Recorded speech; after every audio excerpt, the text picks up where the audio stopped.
একজন সুস্থ হতে না হতে আরেকজন অসুস্থতা শুরু হয়ে গেল। হ্যালো এভরিওয়ান, আসসালামু আলাইকুম। আমি ফারিয়া পারভেজ। সবাইকে ফারিয়া পারভেজ ইউটিউব চ্যানেলে স্বাগতম। এটা আমার ছেলের স্কুলের আরবি বই। ওখানে 2টা প্রশ্ন নিয়ে খুবই কনফিউশনের মধ্যে ছিলাম, আপনার সাথে শেয়ার করা। যদি কেউ জেনে থাকেন সঠিক উত্তরটা জানাবেন। একটাতে হচ্ছে আল্লাহর সৃষ্টির সুন্দর কিছু দেখলে বলবো সুবহান আল্লাহ, আর কোনো সুন্দর কিছু দেখলে বলবো মাশাল্লাহ। এখন আমার ছেলেকে তো সবসময় আমি শিখিয়েছি, এটা বই ছাড়াই শিখিয়ে ফেলেছি যে কোনো সুন্দর কিছু দেখলে মাশাল্লাহ বলতে হয়। এখন সে তো মিসের ভুল ধরছে উল্টো। ক্লাসে যখন মিস পড়াচ্ছে তখন আমাকে এসে বললো, হা হা মাম্মা জানো কি হয়েছে, মিস না রিয়ানা মিস তো ভুল পড়াইলো ক্লাসে, ও তো ভুল করলো একটা। আমি কী ভুল করেছে? সে বলে কোনো সুন্দর কিছু দেখে বলে সুবহান আল্লাহ বলতে, এটা তো মাশাল্লাহ হবে। এখন আমি নিজেই কনফিউশনে পড়ে গেছি। সুন্দর কিছু দেখলে সবসময় তো মাশাল্লাহ শিখে আসছি, আমরা বলে আসছি। এখন এটাতে আল্লাহর সৃষ্টি কোনটা আর শুধু সুন্দর কোনটা, এটার মধ্যে এখন বাচ্চাকে যে কীভাবে বোঝাবো, এখন এটাকে একটা কিছু হলে, এমনকি ক্লাসে ওদের লাস্ট এক্সাম, এটাতে আবার ওদের অর্ধবার্ষিক পরীক্ষাতে এই প্রশ্নগুলো করা হবে, ওদের মৌখিক আগে ওরাল হয়। তো ওটাতে একটা বাচ্চা যখন মাশাল্লাহ বলছে তখন নাম্বারও কেটে দিছে। তো এই জন্য তো এটার জন্য এত বেশি প্যারা নিচ্ছে কি কী হবে। যাই হোক, আমার শাশুড়ি অসুস্থ, ওনার অপারেশন হয়ে গেল মেরুদণ্ডের, হাড় বেড়ে গিয়েছিল, প্রচণ্ড ব্যথা, কিছুতেই ইমিডিয়েটলি একদম একদিনের মধ্যে নোটিশের মধ্যে অপারেশনটা হয়ে গেল। তো কোথাও পাচ্ছিল না, অনেক ঘুরে টুরে যা প্রাইভেটলি করা হয়ে গেছে, টাকা একটু বেশি লেগেছে, তাও আলহামদুলিল্লাহ অপারেশন সাকসেসফুল হইলো। ওনাকে বেডে দেওয়া হয়েছে, ওনাকে দেখতে যাবো এই জন্য একটু নুডলস রান্না করে নিয়ে যাওয়া। ওখানে সাথে আমার নানি শাশুড়ি আছেন ওনার দেখাশোনা করার জন্য।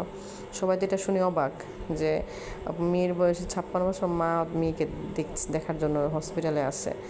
যাক আলহামদুলিল্লাহ যে আল্লাহ ওনাকে সুস্থ রাখছেন, যেন মেয়েকে দেখার মতো সামর্থ্য ওনাকে দিয়েছে, বা শক্তি বা সুস্থতা দান করছে। ওনাকে আরও আল্লাহ সুস্থভাবে বাঁচিয়ে রাখুক আমাদের মাঝে। রান্না করে নিচ্ছিলাম, এদিক দিয়ে আবার আমার শাশুড়িকে দেখে সকালবেলা আম্মুর সাথে কথা হচ্ছে, আমার শাশুড়ি খোঁজখবর নিল। আমি বিকেলে দেখি সে রাতে আসলাম, আসা শুনি যে আম্মুর অবস্থা আরও খারাপ। আম্মু অনেক আগে একবার অ্যাক্সিডেন্ট হয়েছিল, 1 বছর হয়ে গেছে ওটার। ওনার অটো যেটা ওটা উল্টেই গেছিলো, তো ওটাতেও প্রচুর ব্যথা পেয়েছিলো, 1 মাসের মতো বেড রেসে ছিল। ওটা প্রায় অনেক দিন হয়ে গেছে। রিসেন্টলি আবার হঠাৎ করে সে উল্টায় পড়ে গেছে, একদম উবুত হয়ে পড়ে যাওয়া যেটাকে বলে। প্রচণ্ড ব্যথা পাইছে, ওই ব্যথা থেকে তার জ্বর আসলো। জ্বর শেষ হচ্ছে স্বাভাবিক, পড়ে যাওয়ার কারণে হয়তো জ্বর বা সিজন চেঞ্জের কারণে। এখন জ্বর থেকে হঠাৎ করে তার প্রচণ্ড ব্যথা, সে আর কোমর উঠে বসতে পারছে না, সে ওয়াশরুমে যেতে পারছে না, খুব খারাপ একটা পরিস্থিতি। এখন পরে রাত 10টার দিকে অতিরিক্ত ব্যথার কারণে না পেরে বাসার কাছাকাছি একটা হসপিটালে নেওয়া হলো। ওনাকে সামান্য কিছু ওষুধ দিল, অনেক টেস্ট, প্রায় 7-8 রকমের টেস্ট দেওয়া হয়েছে। তো ওইগুলো পরের দিন করিয়ে ওষুধ খাচ্ছে। এখন আপাতত কিছুটা, যখন আমি বয়সটা দিচ্ছি যে লাস্ট ইনফরমেশন হচ্ছে, কিছুটা আরাম বোধ করতেছে, কিন্তু ব্যথা কমেনি। টেস্টের পর ওনারা একটা ডিসাইড করবে কী হয়েছে। তখন শাশুড়িকে দেখতে যাওয়ার সময়, এটা ছিল একটা মোহাম্মদপুর দানমুনির মাঝামাঝি একটা জায়গাতে, সিটি হসপিটালে, ওখানে যাচ্ছিলাম। তো কিছু ক্লিপ নিলাম, খুব ভালো লাগতেছিল ওয়েদারটা। আর এই রাস্তা দিয়ে অনেক দিন পর যাওয়া, আমার তো মোহাম্মদপুর প্রায় 5 বছর বিয়ের পর থাকা হয়েছে, তো এলাকাটা খুবই পরিচিত বা খুবই আপন। দেখলে একটা কেমন যেন মায়া মায়া কাজ করে, ভিতর থেকে একটা আবেগ চলে আসে, কান্না চলে আসে। কিন্তু ওইদিকে যেহেতু আমাদের কোনো আত্মীয় স্বজন না, কেউ থাকে না, ওদিকে যাওয়া হয় না একেবারেই না।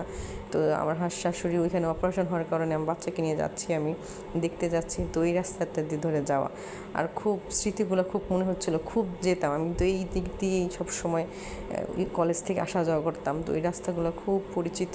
এটা আসাদ গেট থেকে একটু ভিতরে, খুব সুন্দর, ভালো পুরো রাস্তা সুন্দর মতো চলে আসলাম। কিন্তু সেই যারা মোহাম্মদপুর থাকেন তারা জানেন, টাউন হল থেকে মোহাম্মদপুর এই রাস্তাটুকু প্রচুর জ্যাম থাকে। লালমাটিয়া এই পাশে, ওই সাইড দিয়ে যত এতটুকু অল্প একটু রাস্তা, যারা সিঙ্গেল বা ছেলে তারা তো হেঁটেই চলে যায়। আমি তো বেবি নিয়ে, আবার সাথে খাবার টাবার ছিল, আমি হাঁটার কোনো ইচ্ছা ছিল না, বা বুঝতেও পারি না যে নেমে একটু অন্যভাবে ভিতর দিয়ে রিক্সা নিয়ে চলে যায়। তো একটু প্যারা পাইতে হয়েছে। প্রায় আমি পুরো রাস্তা যে সময়টুকু নিয়ে আসলাম, শুধু আমার এই টাউন হল থেকে মোহাম্মদপুর বাস স্ট্যান্ড যেতে আমাকে অতটুকু সময় লাগছে। এই 5 মিনিটের রাস্তা আমার প্রায় এখানেই আধা ঘন্টার উপরে গাড়িটা একদম স্টপ হয়ে আছে, ধাক্কায় ধাক্কায় পরে যেতে হয়েছে।